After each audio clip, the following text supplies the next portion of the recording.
Hi guys, so in this video we are going to go through what is a multimeter and how it works. As you can see, this is a new multimeter and it is a basic one. A basic multimeter like this one, it has very many modes. For example, direct voltage, which is this one. Direct voltage is usually represented by a capital V, then two lines up, including a full line and a dotted line. This mode is suitable for measuring voltages, for example those ones from batteries, as we are going to see how to use each mode practically in this video. Next we have alternating voltage. Alternating voltage is represented by a capital V, then another line on top that looks like a wave. This mode is suitable for measuring alternating voltages from AC mains. Next we have alternating current.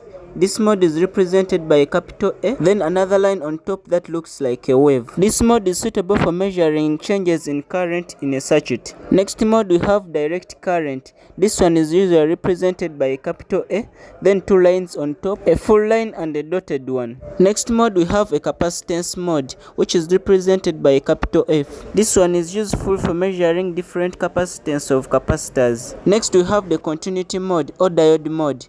This one is used to measure continuities of different wires. Next mode we have the resistance mode, which is represented by a symbol called ohms. This one is used for measuring different resistances of resistors. Then lastly we have HFE mode. This mode is useful for measuring gains of different resistors, for example PNP and NPN.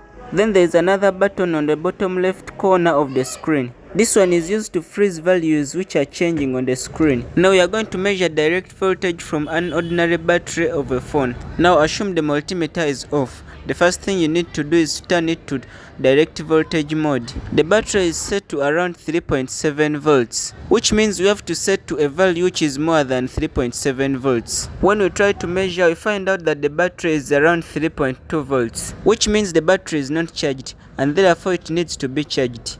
For another example here, I used my DC power supply, which produces voltages ranging from 0 to 30 volts. So now I connected the outputs of a DC power supply to the multimeter probes. I connected the positive to positive and the negative to the negative. Then I slowly started adjusting the voltages while observing from the display of the DC power supply and the multimeter.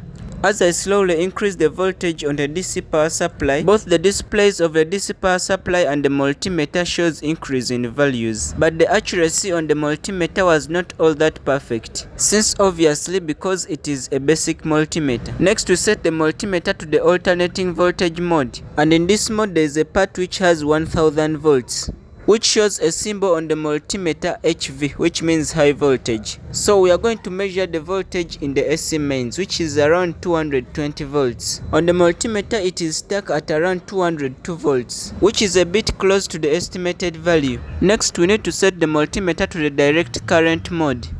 Before measuring in this mode, you have to change the probes of the multimeter. The red probe connects to the COM port and the black probe connects to either the MA port or the 20A port. When I connect an LED to a battery, it lights up. Now we need to measure the current that is flowing through this LED from the battery. So here what we do, one leg of the negative LED is connected to the negative part of the battery. Then the positive leg of the LED is connected to the red wire of the probes. Then the black wire is connected directly to the positive part of the battery. When we are done with the connections, the multimeter shows a value of around 113, which means a current value of 113 milliamps is flowing through this LED. Next we are going to measure the capacitance of a capacitor. Adjust the multimeter to the capacitance mode or to this mode which is represented by capital F. Then completely discharge a capacitor to be tested. First, discharging a capacitor is highly recommended because capacitors can hold charges which can sometimes be fatal or very dangerous. Next mode is the diode mode or continuity mode. This mode is very useful because it helps us to know whether in the circuit the connection of a wire is incomplete or complete. Therefore, this mode is the most widely used on the multimeter. This mode can also help us to determine faulty components in a circuit, since most components in the circuit are usually semiconductors. At times, faulty components tend to behave like conductors. When the connection is complete, there is a red LED that displays. Next mode is the resistance mode, represented by a certain symbol called ohms. When we need to measure the resistance of a resistor, simply adjust the knob to a desired value.